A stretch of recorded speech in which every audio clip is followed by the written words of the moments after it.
euh, votre molécule donc, devrait présenter des électrons qui sont célibataires. Pour diamagnétique, votre molécule devrait présenter des électrons donc appareillés complètement, donc aucun électron célibataire. D'accord? On peut l'écrire.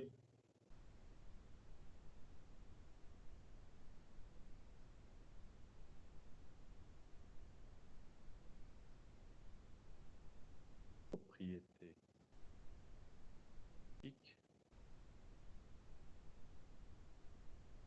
et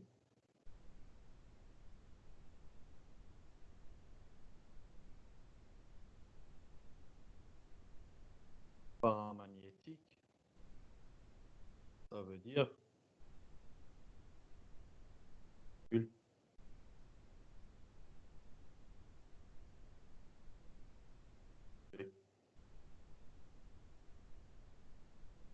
présent des électrons célibataires.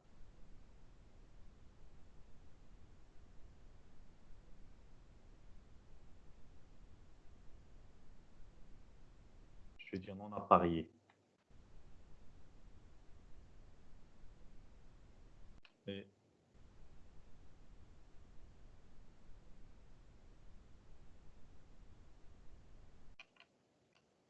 diamagnétique,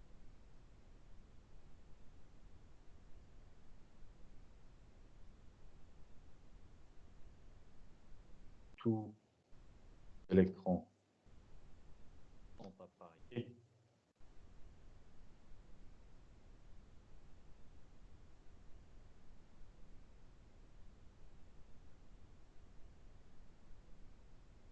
Pas d'électrons célibataires.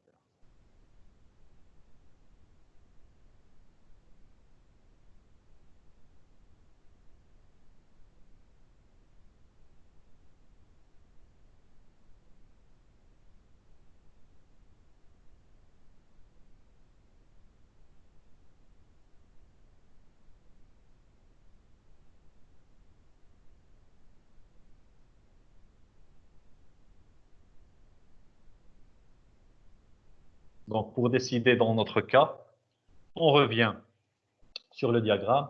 Ces deux électrons sont appareillés, ces deux-là sont appareillés, ces deux-là sont appareillés, ces deux-là sont appareillés et ces deux-là sont appareillés.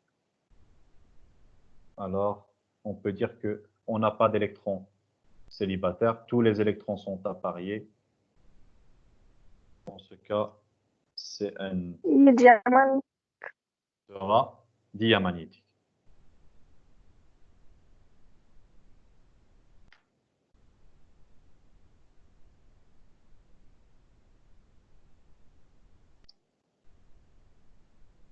Magnétique.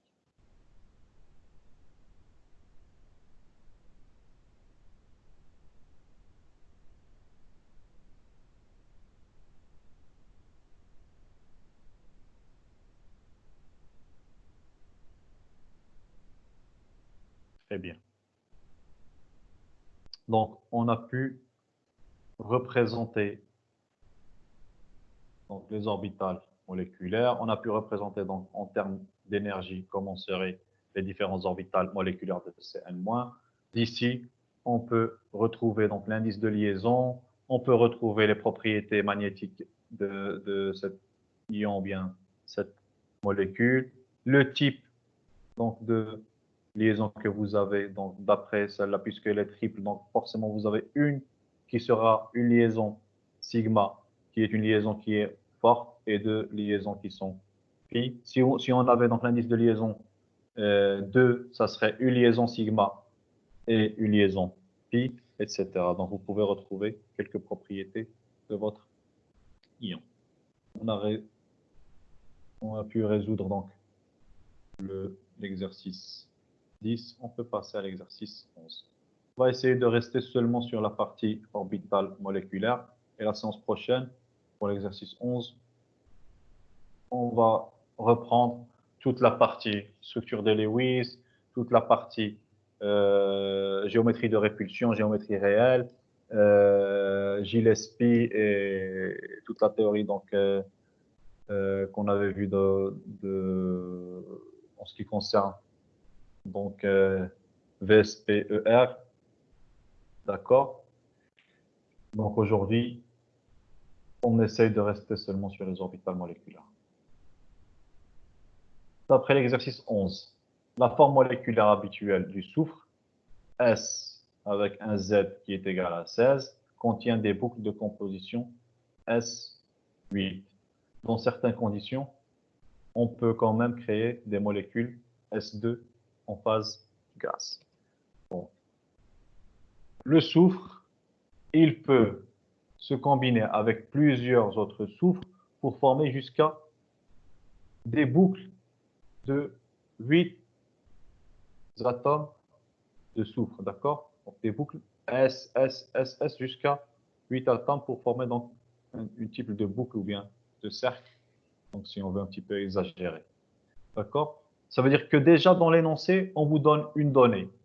La donnée, c'est que le soufre peut se combiner avec d'autres atomes de soufre, d'accord? Ça, c'est une donnée. On en aura besoin par la suite, d'accord? On va utiliser cette donnée pour la séance prochaine quand on va essayer de résoudre donc la question 6 de l'exercice. Dans certaines conditions, on nous dit qu'on peut avoir S2 en phase gaz. Maintenant, quels sont les orbitales atomiques qui participent à la construction du diagramme d'orbital moléculaire? À votre avis, quels seraient les orbitales atomiques qui participent pour les orbitales moléculaires? On peut reprendre directement de la question, bien l'exercice, pardon, de l'exercice précédent. Qu'est-ce qui permet, à un moment, s'il te plaît, et tu peux répondre, d'accord? Donc, qu'est-ce qui permet d'avoir les orbitales moléculaires? Allez, vas-y. Quelle est ta réponse? J'ai pas vu qui était en train d'intervenir, mais tu peux intervenir. Et You, Et les orbitales de valence. de la couche de valence, d'accord? Donc, les orbitales atomiques qui interviennent, ce sont les orbitales atomiques de la couche de valence. Essaye d'arrêter le micro, s'il te plaît, sinon, vraiment, il y a des problèmes au niveau du son. D'accord? Merci, Eyoub. Donc, c'est correct. Donc, on peut répondre à la question. Première question. Ceux qui vont intervenir, ce sont les orbitales atomiques. Les orbitales atomiques qui interviennent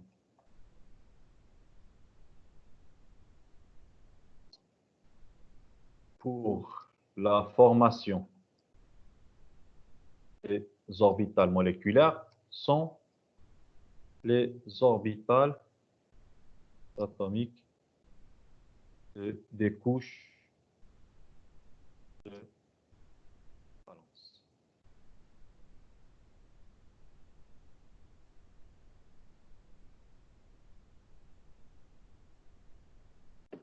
Très bien. Maintenant, la question c'est, dans ce cas, quelles sont les orbitales qui participent dans le cas de S2? On doit maintenant définir quelles sont les orbitales qui interviennent dans le cas de S2. Donc, on doit commencer par retrouver la configuration électronique dans ce cas de S.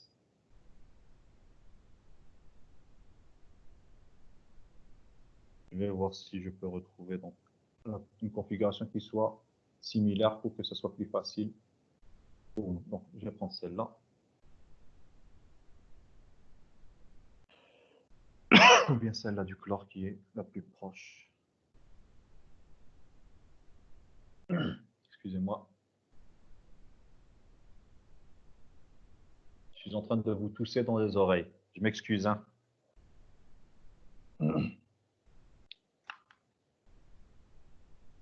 Donc ici, c'est 16. Et maintenant, configuration électronique du soufre. Donc 1s2, 2s2, 2p6, 3s2 et on a 16. Donc on a besoin d'enlever un électron ici. Concentration du soufre par rapport au chlore, donc il y a un électron de moins. Donc, en général, les orbitales atomiques qui interviennent pour la formation des orbitales moléculaires sont les orbitales atomiques des couches de valence. Ici, la couche de valence, c'est celle-là en vert. D'accord? Et celle-là va se combiner avec une autre du soufre. Ça veut dire que dans ce cas, ce sont les orbitales 3s et 3p pour les deux. D'accord?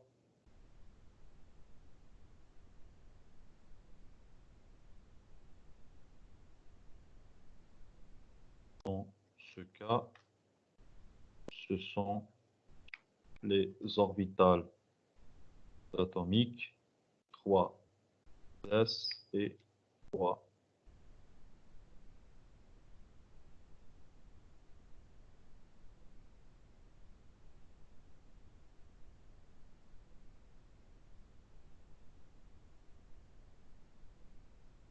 Donc ici, ce sont 3s et 3p qui vont intervenir pour former les orbitales moléculaires dans le cas de S2.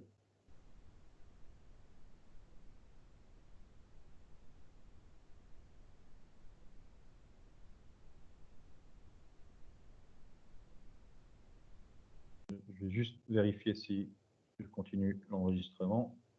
Aujourd'hui, ça marche bien, très bien, pour qu'on puisse avoir notre vidéo. Maintenant, passons à la question suivante. La question suivante, rappelez les règles d'interaction qui régissent la construction d'un tel diagramme. On vient de les citer dans le cas de l'orbital moléculaire de Cn-, on va les rappeler dans ce cas. On a dit qu'on a le principe de stabilité, on a le principe d'exclusion de Pauli et on a la règle de Hund et on peut oublier donc la règle de Kleczkowski dans ce cas. D'accord? Je vais rappeler les règles rapidement. Donc les règles d'interaction.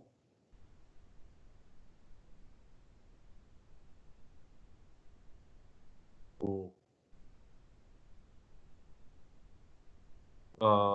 construction et le remplissage du diagramme énergétique.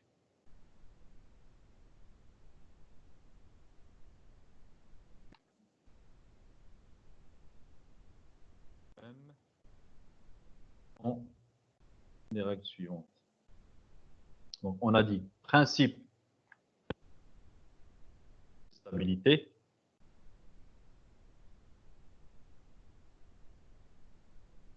Où vous devriez respecter le fait que les électrons occupent les niveaux énergétiques les plus bas jusqu'au plus haut, d'accord? Donc des plus bas jusqu'au plus élevé.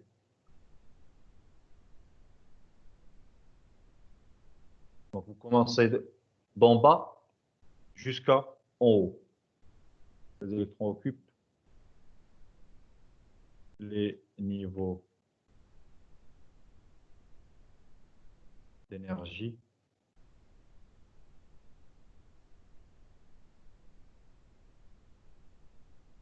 les plus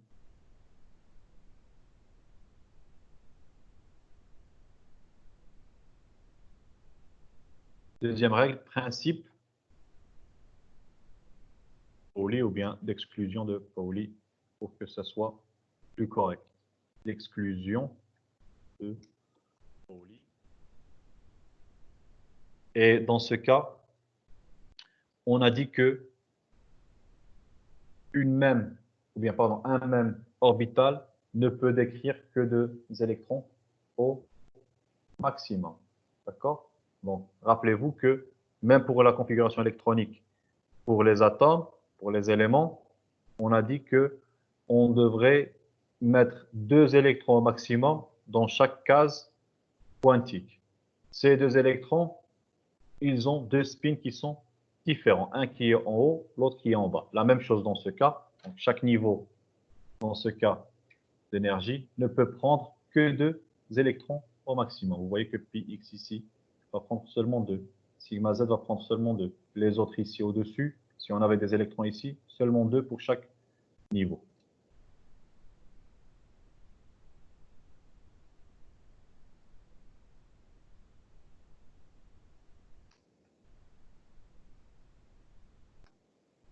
Un orbital ne peut prendre que 2 électrons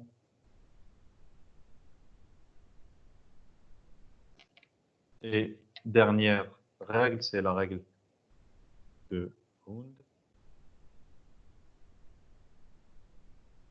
Donc cette règle, qu'est-ce qu'elle dit? Les électrons occupent le maximum d'orbital atomique. D'accord? Donc si vous êtes en train de distribuer vos électrons, si vous êtes sur le même niveau d'énergie, si vous êtes sur Px étoile, Py étoile, vous avez donc 2 orbitales. Vous n'allez pas apparier 2 comme ça en premier.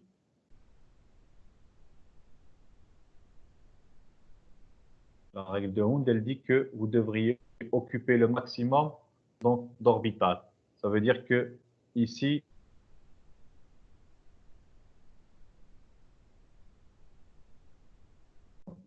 vous occupez le maximum d'orbital et ensuite vous remplissez le reste. Si vous avez plus d'électrons, donc vous allez mettre vos électrons qui sont de plus appariés sur chaque niveau.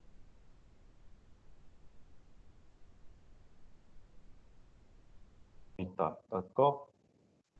Je rends ça comme que c'est le diagramme de N2. Dans ce cas, on a dit que les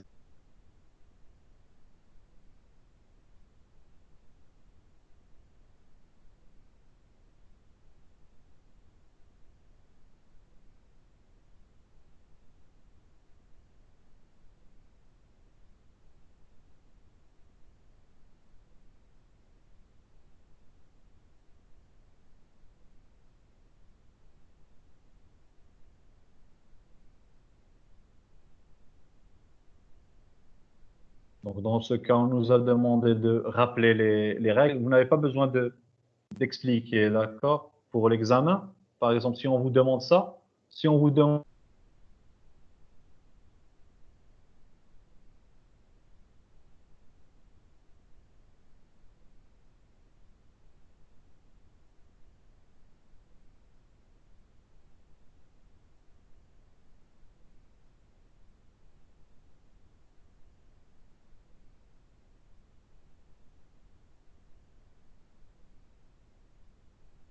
la réponse, principe de stabilité, principe d'exclusion de Pauli et règle de Hund pour gagner du temps quand vous êtes sur un examen. On était sur la question 2.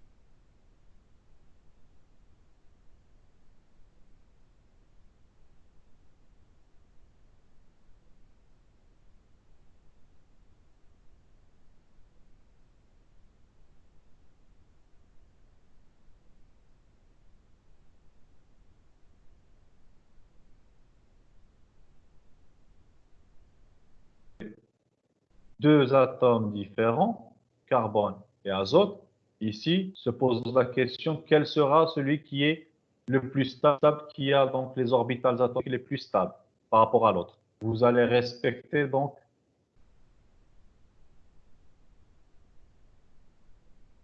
proche de donc, la configuration électronique d'un gaz qui est rare. D'accord? Un gaz qui est rare, plus vous allez de gauche vers la droite sur le tableau périodique, vous vous rapprochez d'un gaz rare. Ça veut dire que dans ce cas, celui qui est le plus proche serait celui qui est le plus stable, qui aurait des énergies qui sont plus basses. D'accord? Mais dans ce cas, c'est comme si on parlait du cas de N2. Dans ce cas, N2, donc deux types. donc le même type pardon, d'atomes, donc les niveaux d'énergie devraient être les mêmes. D'accord? Donc ici, vous n'avez pas le problème de penser est-ce que je dois faire ça ou bien je dois faire ça. D'accord? Alors, maintenant, on a la configuration électronique. Il suffit de reprendre donc notre diagramme ici. Je gagne du temps au lieu de retracer tout.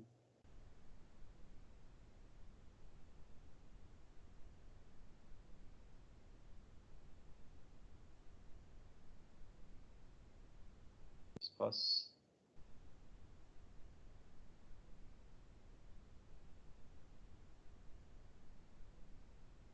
Très bien. Ici, on a S2. Donc ici, on a S. Et ici, on a S. Les électrons, je vais mettre ici, entre-temps, pour essayer de refaire la représentation.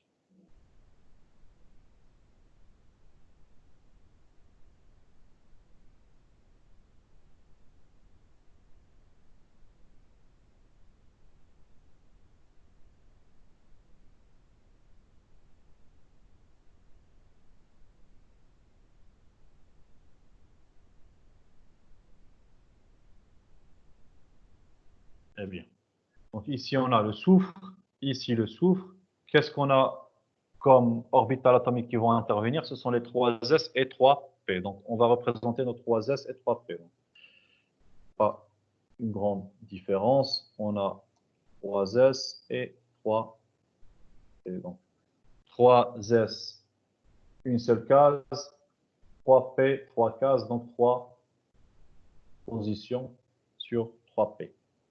Ensuite, on va mettre nos électrons. 3s2, 3p4. On va respecter donc les règles donc, de remplissage pour les orbitales atomiques. Ça veut dire que on va respecter les 3f plus Lechkovsky. 3s complètement rempli. 3s2 d'après la configuration électronique. Puisque c'est le même, on peut le faire en même temps. 3p, il y en a 4. On va respecter la règle de Hund. Donc, on va remplir le maximum ici.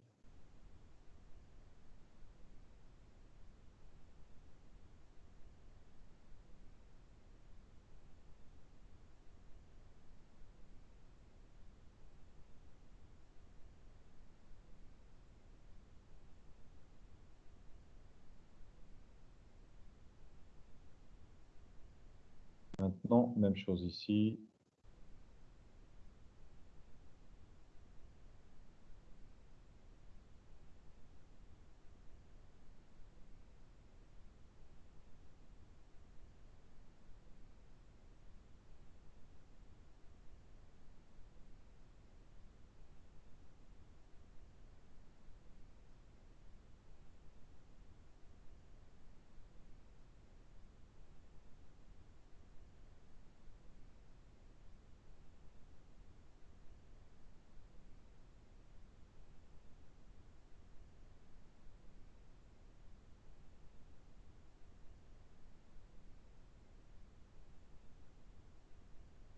Bien, il va se positionner au-dessus comme le cas précédent.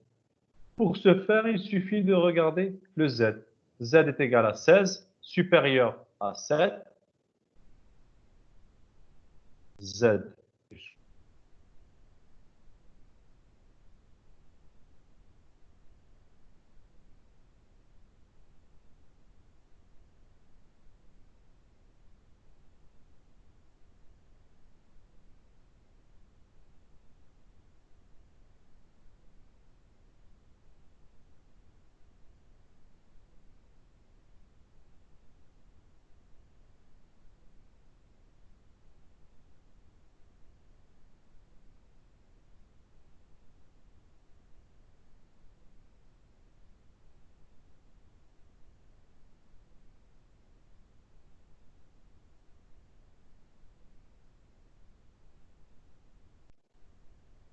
Sigma Z devrait prendre sa position qui est normale, qui est symétrique à sigma étoile.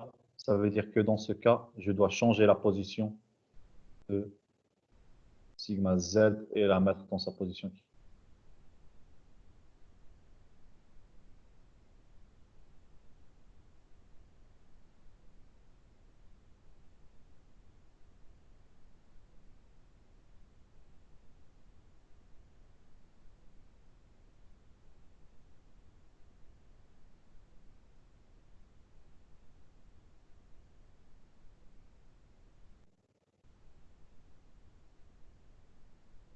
Passons par ici, donc la moitié.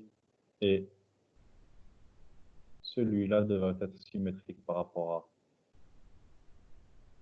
au sigma Z.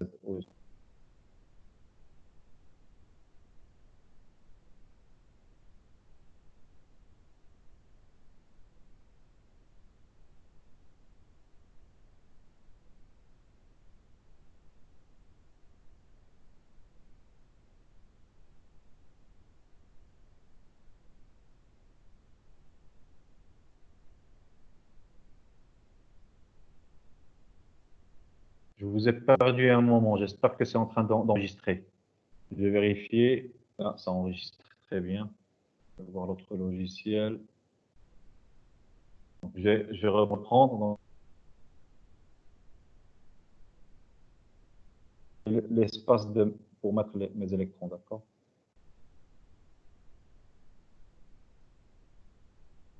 Très bien. Donc, maintenant, on va remplir. On a 1, 2, 3, 4.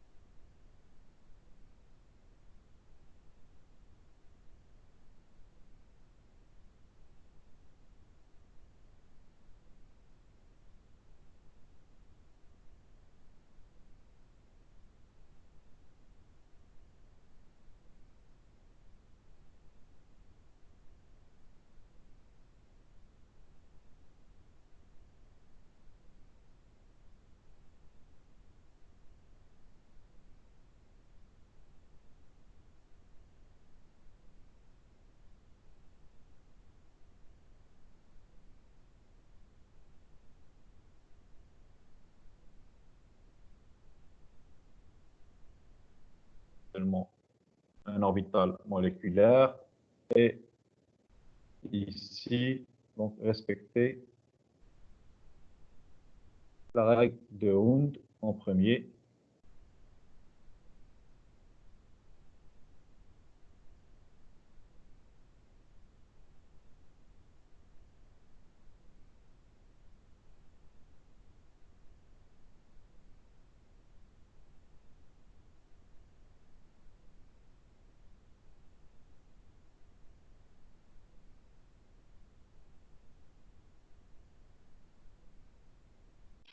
On va faire comme ça. Et ici, respecter la règle de Hund. Au lieu de mettre l'autre appareil ici, non. On va le mettre sur l'autre orbital. Maintenant, on fait le calcul.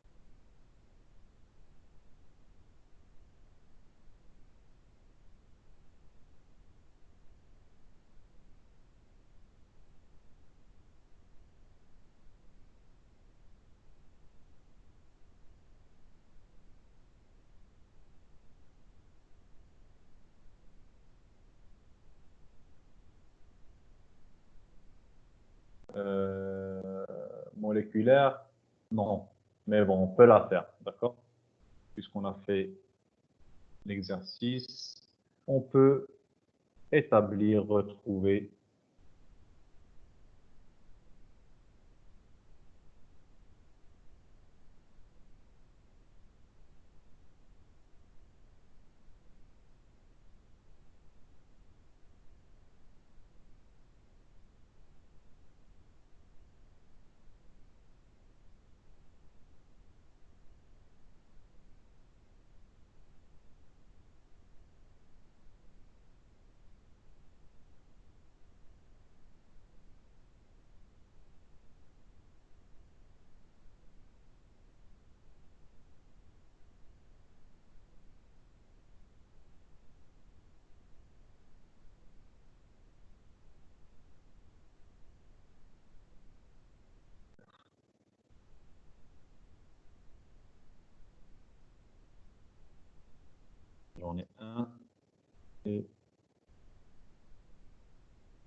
Question suivante.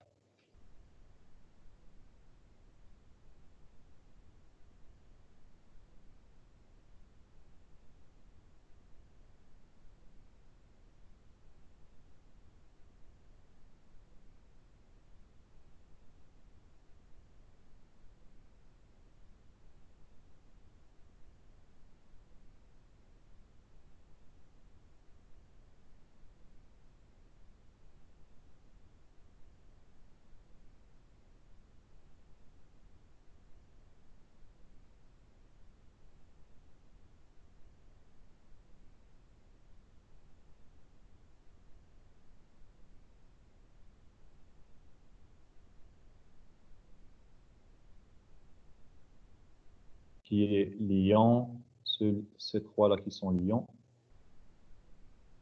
Donc j'ai 2 plus 2 plus 2.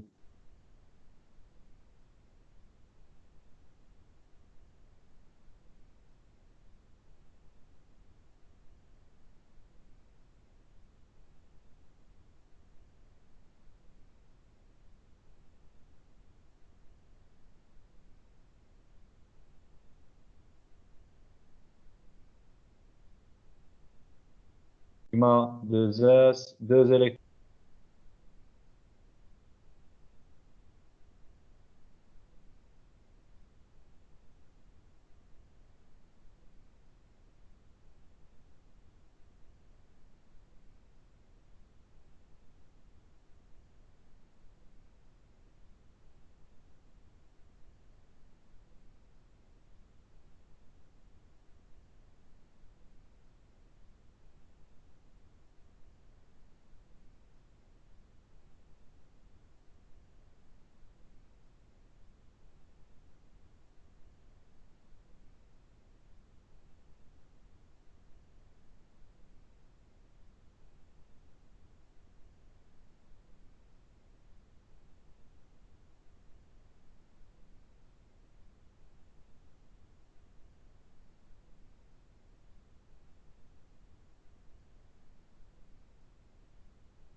Est-ce que vous m'entendez?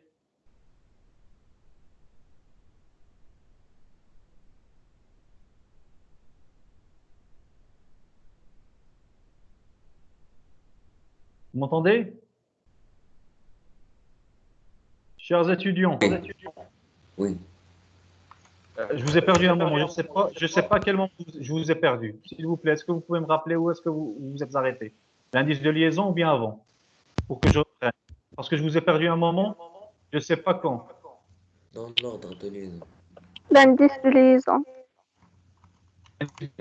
Donc, est-ce que vous avez vu quand j'ai indiqué en rouge ceux qui sont liants et ceux qui sont anti-liants? Ben, vous avez perdu ça.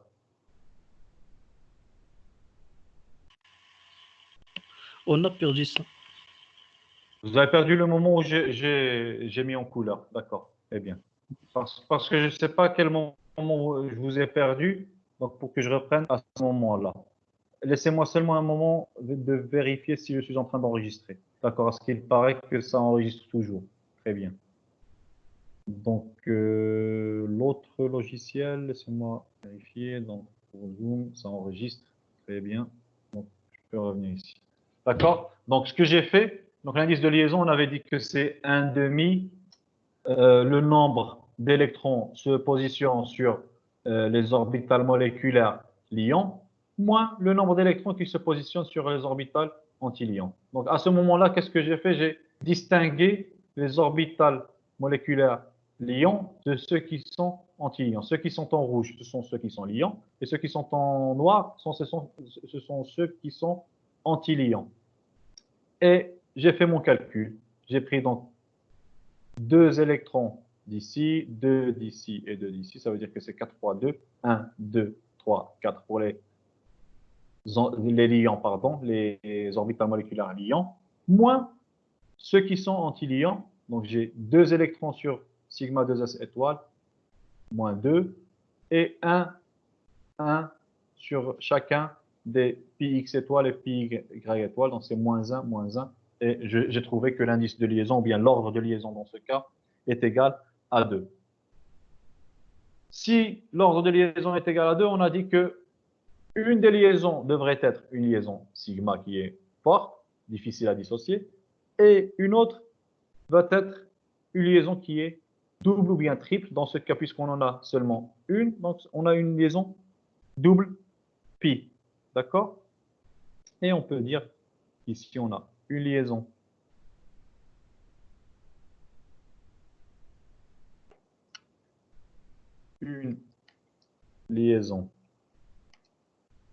sigma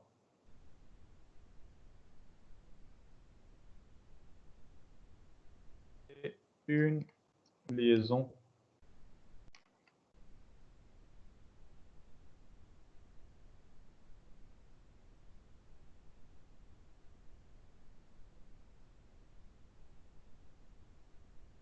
il nous manque sur la question de retrouver le caractère magnétique. Caractère magnétique, déjà défini avant, soit paramagnétique, soit diamagnétique. Ça va dépendre de quoi? Des électrons célibataires ou pas. Pour paramagnétique, on devrait avoir des électrons célibataires. Pour diamagnétique, tous les électrons appariés sur les orbitales moléculaires, donc pas d'électrons célibataires. Ici, si on regarde, donc ceux-là sont appariés, ceux-là sont appariés, ceux-là sont appariés. Ces 2 orbitales moléculaires, leurs électrons sont appariés, mais ceux-là donc, sont célibataires, chacun sur un orbital, et donc qui ne sont pas appariés. On peut, dans ce cas, conclure que S2 a un caractère magnétique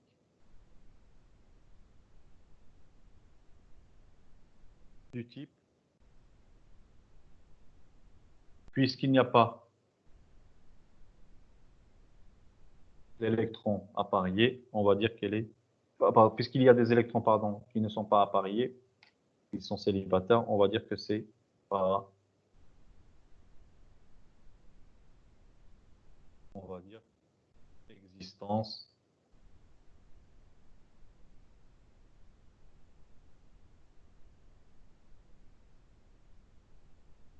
célibataire sur des moléculaires.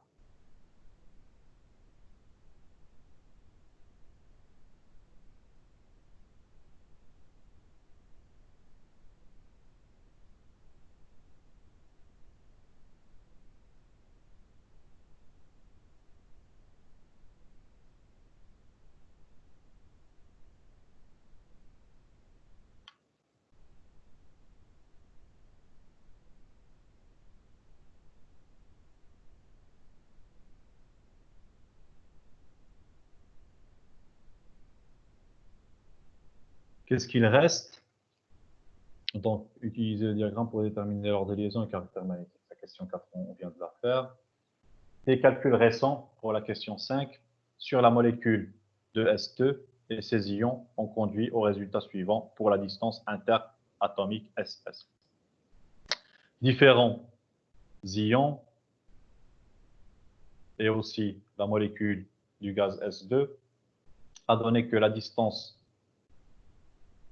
de S2 de plus est de 172 picomètres. Pour S2 plus 179 picomètres, pour S2 188 picomètres, pour S2 moins 200 et pour S2 de moins c'est 220 picomètres. Ça veut dire que on remarque qu'il y a augmentation au fur et à mesure que l'ion S2 de plus, on gagne des électrons. D'accord? On nous demande d'interpréter cette évolution. Pour l'interpréter, donc, on a besoin seulement de prendre en considération la configuration électronique moléculaire de chaque ion, dans ce cas, ou bien chaque composé qu'on nous a donné, ce qui va nous permettre de retrouver l'indice de liaison pour chacun. La question, c'est l'indice de liaison dans ce cas, il est indicatif seulement de la force de la liaison. D'accord? Ça ne veut pas dire que ça va permettre de savoir quel est le type de liaison. Ça nous permet de connaître le type de liaison seulement pour donc, la molécule qui est neutre, pas pour les ions. D'accord? Donc, dans ce cas, l'indice de liaison, il va permettre seulement de nous donner une information sur la force de la liaison. Ce qu'on peut faire, c'est prendre les différents ions qu'on nous a donnés. Bien sûr, on a déjà S2. Donc, on va dire la molécule qui émerge, on a déjà sa configuration électronique. On va retrouver la configuration électronique moléculaire pour les différents ions qu'on nous a donnés. On nous a donné S2 de plus, je crois. Oui, S2 de plus, et on va monter en état d'oxydation, mais en récupération d'électrons.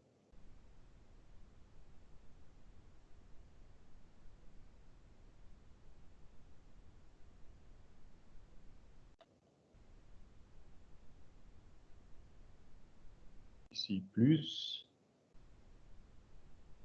Ensuite, on va gagner un électron.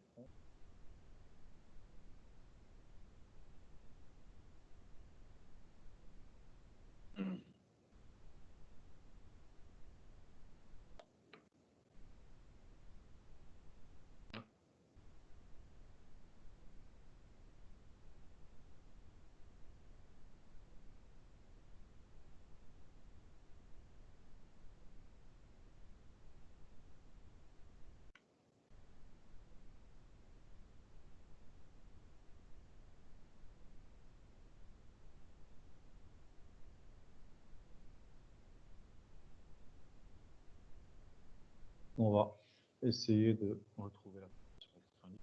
Ici, donc, ils ont tous la même configuration électronique. Ici, il y a perte de deux électrons. Donc, la perte de deux électrons, elle va être où? Donc, des énergies qui sont les plus élevées. D'accord? Ça veut dire qu'il y aura perte à ce niveau parce qu'il est plus facile d'enlever ces deux électrons que d'enlever les électrons qui sont dans plus profonds, donc dans des couches qui sont plus profondes, des orbitales qui sont plus profondes. D'accord? Donc, on peut enlever en premier.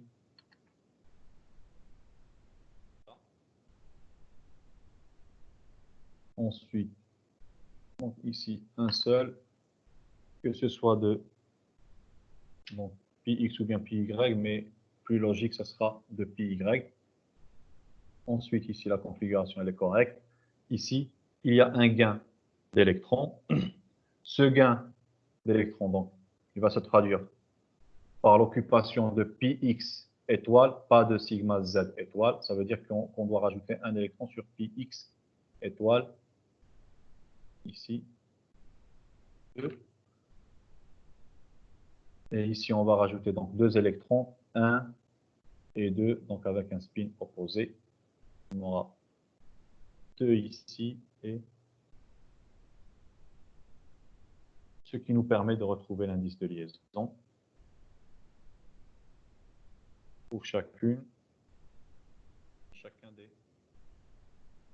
ions.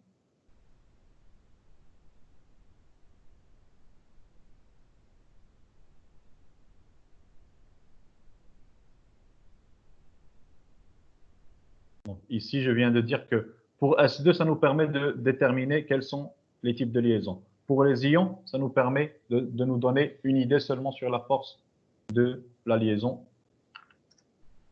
qu'on aura. Indice de liaison, premier cas, 0,5 fois, donc on a 1, 2, 3, 4, ça veut dire que ce sera 8 sur les liants, moins 2 sur 10 liants, ça veut dire que c'est 6 divisé par 2, 3.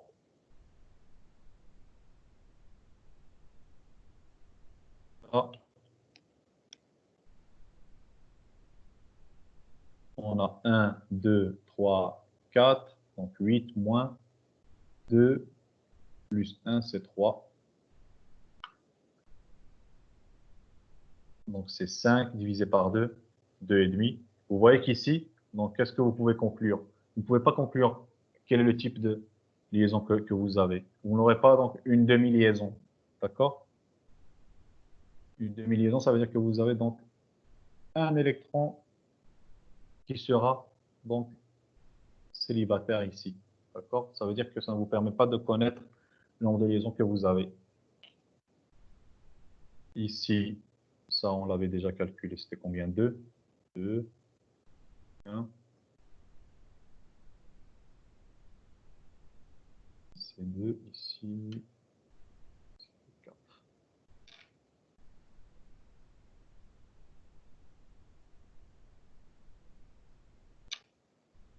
1, 2, 3, 4, donc c'est 8, moins 1, 2, 4, plus 1, c'est 5. C'est 1,5. Et dernier cas.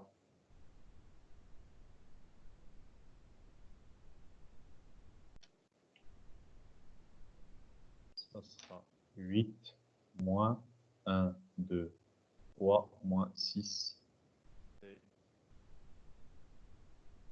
1. D'accord? Donc, d'après l'énoncé, la distance augmente dans ce sens que je vais tracer ici.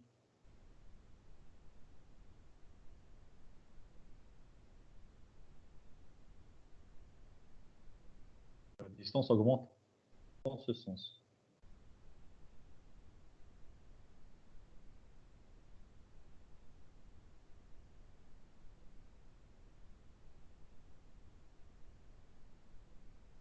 Et d'autre part, l'indice de liaison, il augmente dans le sens inverse.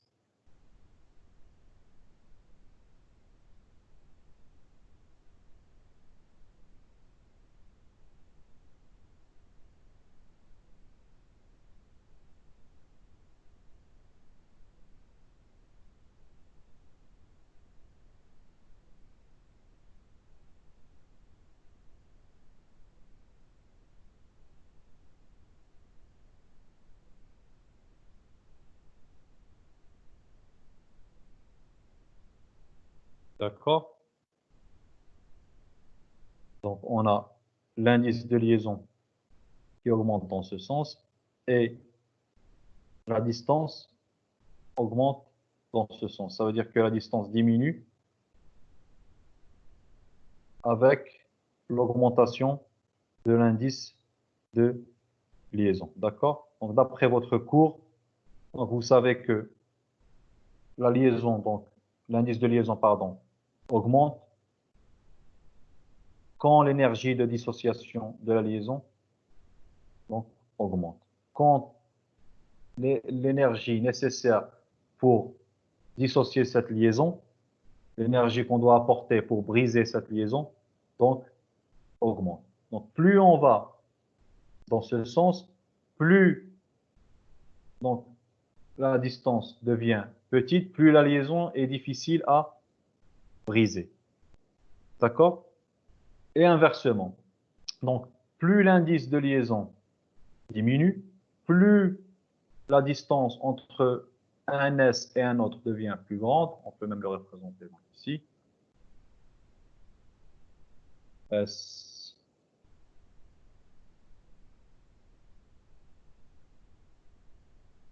Donc, imaginez que c'est une corde. D'accord? Une corde.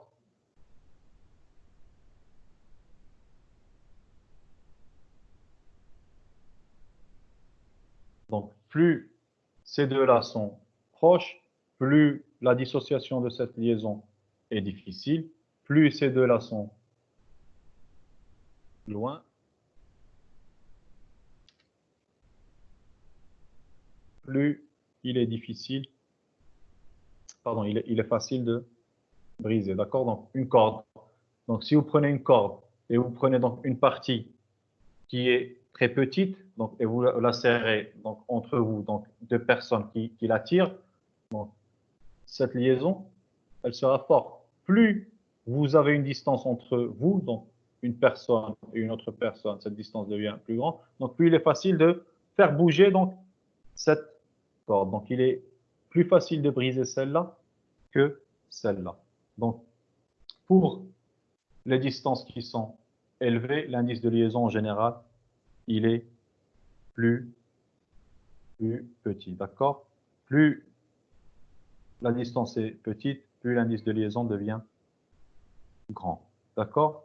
Plus la distance est petite, ça veut dire que votre ion, il est de plus en plus stable. Il est difficile de le briser.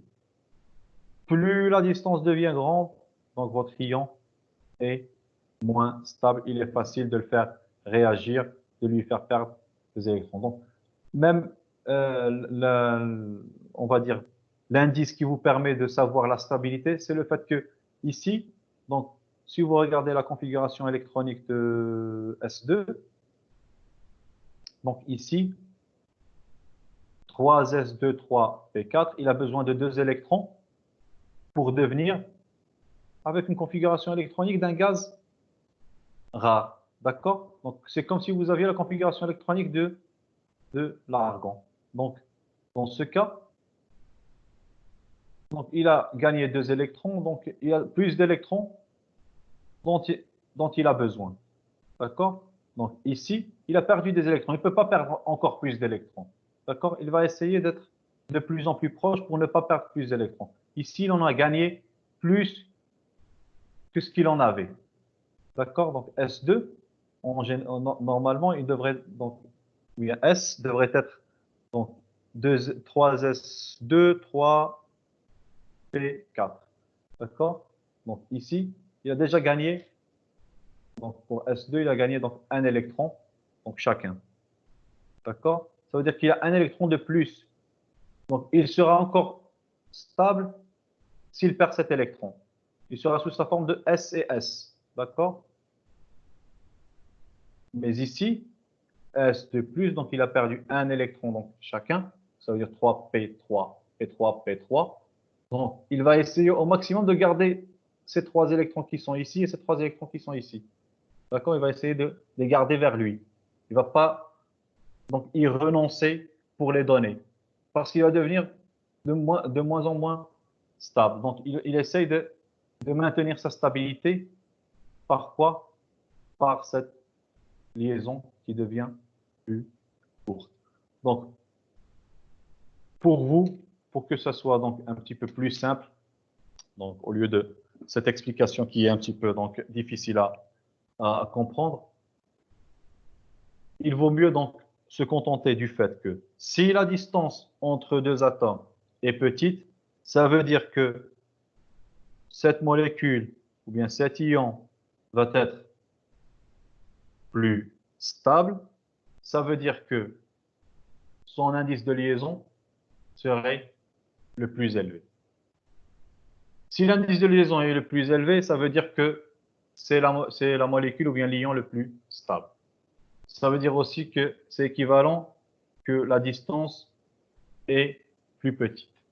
Si l'indice de liaison est le plus petit, ça veut dire que c'est équivalent à dire que la distance va devenir plus grande et c'est équivalent à dire que donc, cet ion va être le moins stable.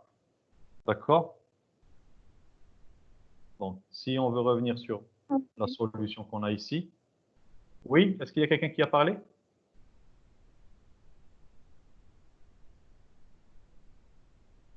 S'il y a une question? On va aller rapidement sur la réponse. Donc, on a retrouvé les indices. C'est que plus l'indice de liaison augmente, plus l'énergie de dissociation de la liaison augmente. D'accord? Et plus la distance interatomique diminue. Par conséquent, donc, la molécule ou l'ion est de plus en plus stable. D'accord?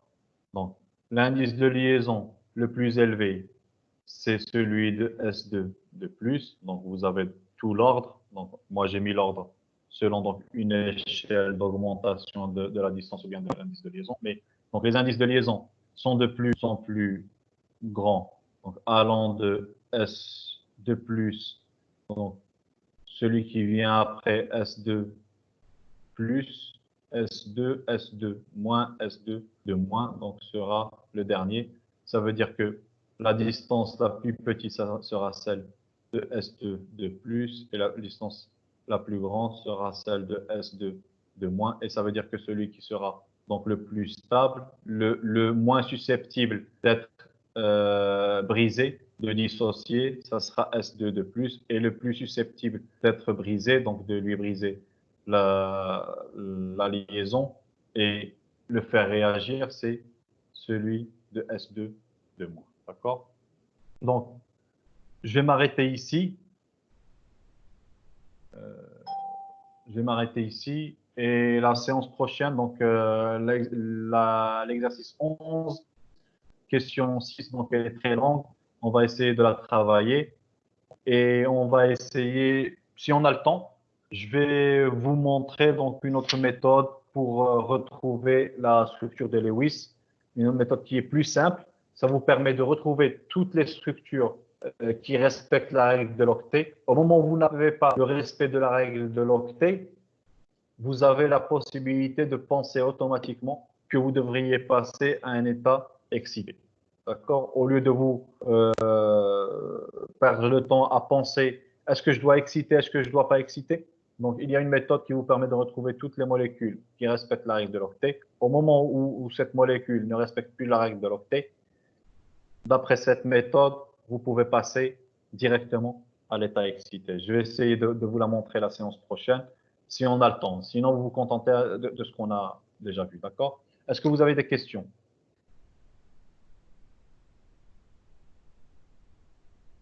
Des questions? Non. Pas de questions? Tout le monde? J'espère que c'est clair. Vous pouvez toujours préparer donc vos questions pour la séance prochaine.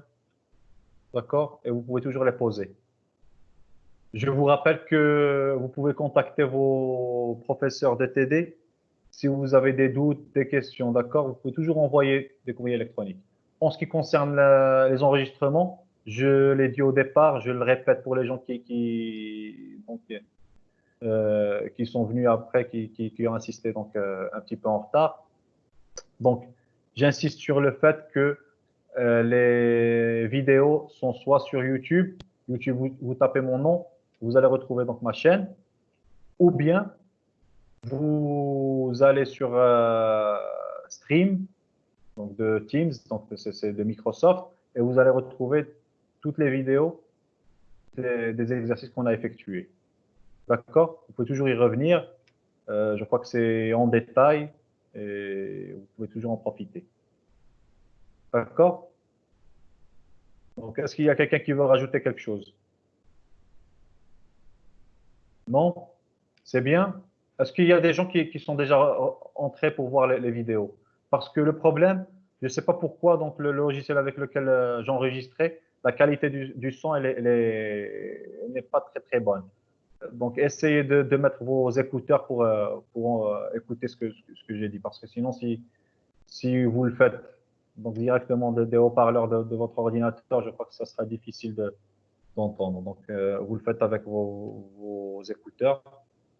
Et j'essaye maintenant d'enregistrer de plusieurs manières pour essayer d'améliorer la qualité. Déjà, la qualité du son sur Teams, elle est mauvaise. Hein. Je peux vous l'assurer. Donc, j'essaye un petit peu. Moi, la qualité des gens qui parlent, donc, qui sont en train d'assister, qui parlent, la qualité, elle est bonne. Mais je ne sais pas pourquoi quand j'enregistre, moi j'ai essayé avec un micro, j'ai essayé donc avec le micro de l'ordinateur directement et ça me donne la même qualité du son. Je suis désolé pour ça. Donc essayez d'utiliser donc vos écouteurs et ça vous permettrait d'écouter ce qu'on a dit. D'accord? Est-ce que c'est intéressant pour vous d'avoir la vidéo? Je ne sais pas si c'est intéressant. Vous pouvez toujours intervenir, d'accord? Donc, je crois que c'est intéressant pour vous d'avoir l'enregistrement. Ça vous permet toujours de revenir sur ça. Donc, vous n'avez pas d'avis? Très bien. Donc, on en a fini pour la séance d'aujourd'hui. On se revoit la séance prochaine. Je vous souhaite un bon Eid. Inch'Allah, merci. Même si c'est pas vraiment donc, dans les conditions donc, idéales, mais bon. Bon Eid, que vous le passiez avec vos familles et on se revoit ou bien on se reconnecte la semaine prochaine pour le reste de l'exercice, d'accord? Donc, bonne fin de journée. Au revoir. Merci, monsieur. Toi également.